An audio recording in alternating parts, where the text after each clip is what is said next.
The nurse called my name, and I stood up, smoothed my white coat, and walked through the double doors. The courtroom, if you could call a hospital boardroom that, fell silent. I took my seat at the head of the table. That was when I saw them. My mother, my father, sitting across from me, with their attorney, shuffling papers, looking everywhere but at my face. They had no idea. Not yet. I let the silence stretch for exactly 3 seconds. Then I said, "This hearing will come to order." My mother's head snapped up, her mouth fell open, and I felt 31 years of waiting settle into something that finally felt like peace. Let me take you back to the beginning. Because to understand that moment, you need to understand a 7-year-old girl standing in the rain outside a Walmart in Dayton, Ohio, holding a plastic bag with everything she owned in it. That was me. My parents, and I use that word loosely, so loosely it barely holds, had pulled into the parking lot on a Tuesday afternoon in November. My father was driving. My mother was in the passenger seat, filing her nails. My little brother was asleep in his car seat. I remember thinking he looked like an angel when he slept. Peaceful, unaware. My father turned off the engine. He looked at me in the rearview mirror and said, "Go inside and tell them you're lost." I didn't understand. "Go on," my mother said, without looking up from her nails. "Someone will help you." "But I'm not lost," I said. My father got out, opened my door, took my hand, and walked me to the entrance. He pressed a plastic grocery bag into my arms. Inside was a change of clothes, a granola bar, and my stuffed rabbit named Cotton. Then he crouched down to my level. He smelled like cigarettes and fast food. He looked me in the eyes and said, "You're too much for us, Claire. You understand? There's too many of you and not enough of everything else." Then he stood up, walked back to the car, and drove away. I stood there until the automatic doors opened behind me from someone else walking out, and the warmth from inside hit the back of my neck. I turned around and walked in because it was raining and I was cold, and I didn't know what else to do. I was 7 years old. A store employee named Donna found me in the cereal aisle 20 minutes later. I had opened the granola bar because I was hungry. She asked me where my mom was. I told her the truth. She called the police. The police called Child Services. Child Services took me to a group home on the east side of Dayton that smelled like bleach and floor wax. I spent 2 years in that home, 2 years of shared bedrooms and rotating staff and kids who cried at night. I was not the saddest kid there, which was somehow the saddest thing about the place. I want to stop here and say something for anyone listening who has been in a system like that. You were not too much. You were never too much. The adults who said that were simply not enough. There is a difference, and it matters, and I need you to hear it. I was 9 when Dr. Leonard Marsh came to the group home. He wasn't there to adopt. He was there to donate. He sat on the board of a children's foundation and came twice a year to check in, drop off supplies, talk to the staff. He was 62 years old, soft-spoken, with reading glasses he kept forgetting on top of his head. He wore the same brand of khaki pants every single time I ever saw him in my entire life.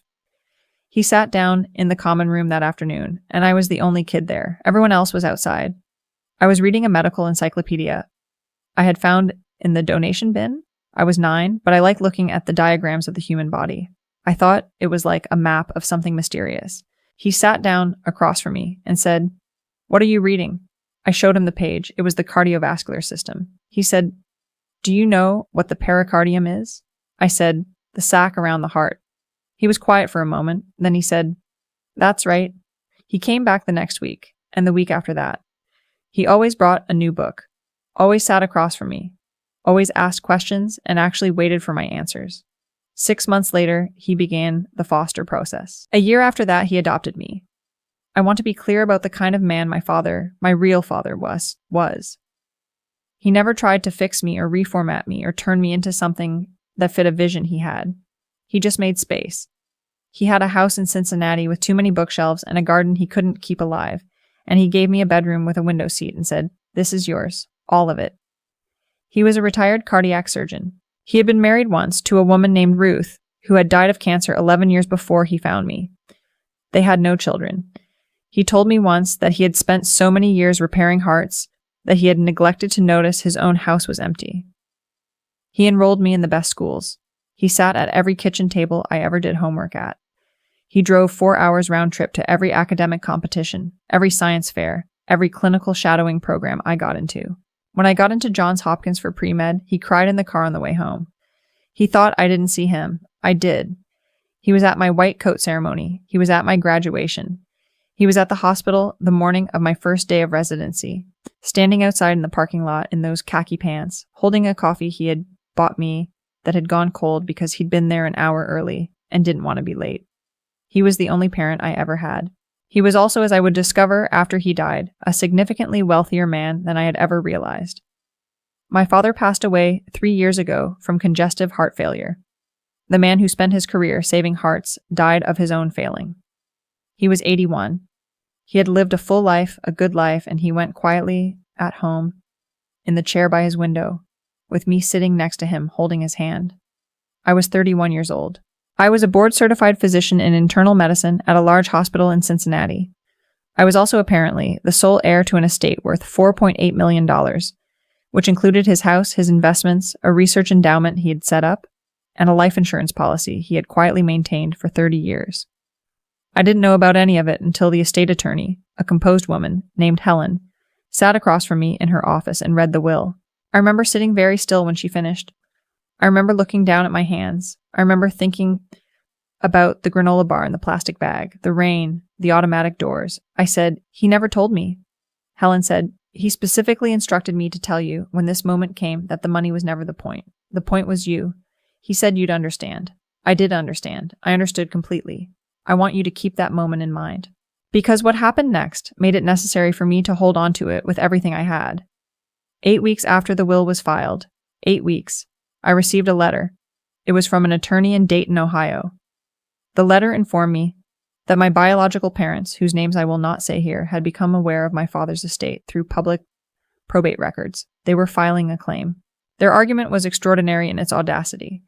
That as my biological parents, they retained a legal and moral interest in assets connected to my welfare, and that my father's estate and the home he built, the investments he made, the life insurance he paid into for 30 years, should be partially distributed to them. They were asking for $1.5 million. I read that letter 3 times. I set it down on my kitchen counter. I put the kettle on. I made tea. And then I sat at my kitchen table and I allowed myself to feel everything I had spent 24 years carefully managing. I felt it all. And then I picked up the phone and called my attorney. I need to pause here because several of you are going to have questions about the legal basis and grosum, or lack thereof, for what they were attempting, and you are right to question it. An adult child's inheritance from a non-biological adoptive parent is not subject to claims by biological parents in any U.S. jurisdiction. The adoption was finalized. My biological parents had signed termination of parental rights documents when I was 9 years old. They had zero legal standing. Their attorney knew this. What they were gambling on, my lawyer explained, was that I would settle quietly to avoid the public embarrassment of a drawn-out process. They were betting that I valued my privacy more than my principal. They did not know me very well. I instructed my attorney to file a full response and proceed to hearing. I also instructed her to countersue for legal fees. What my biological parents did not know, what their attorney had apparently not thought to research before filing, was that I had recently been appointed to serve on the hospital ethics and conduct board for our hospital system. I was one of 7 physicians on that panel. The panel had quasi-judicial authority over internal disputes, credentialing hearings, and conduct reviews, and their attorney had filed the initial motion in the civil court division, whose overflow hearings were sometimes routed to our facility's administrative chambers under a state pilot program for medical adjacent civil matters. I am not going to pretend that what happened next was entirely coincidental. I'm going to say that when I received the case assignment, I looked at the names on the plaintiff's filing, and I felt my breath leave my body. Then I called the court administrator. I explained the situation. I explained that I was the defendant in the case. I asked to be recused. The administrator told me that under the pilot program's unusual structure, the presiding officer could not be recused without a formal petition from one of the parties, and that since neither party had filed such a petition, and since I had disclosed the conflict to the court, the hearing could proceed with me at the head of the table as long as I was willing to render judgment impartially. My attorney advised me that I had every right to force a recusal. She also said the decision was mine. I thought about it for one night. I thought about the parking lot, the rain, cotton, the rabbit in a plastic bag. I thought about my father sitting outside a group home with a book about the human body.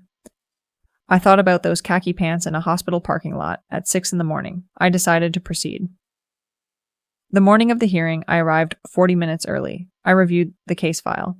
I put on my white coat. We wore them for board proceedings. And I walked into the chamber and took my seat at the head of the table. The room filled.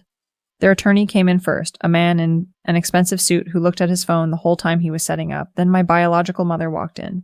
She was smaller than I remembered, gray at her temples. She was wearing a blazer that still had the tag on it, which I noticed because it caught the light. My biological father came in last. He had the same eyes I do. I had not seen him in 24 years, and the first thing I thought when I saw his eyes was that I had spent my entire life hoping I didn't share anything with him.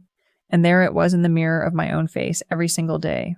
The thought passed, I let it pass. They sat down, they arranged their papers, they spoke quietly to their attorney.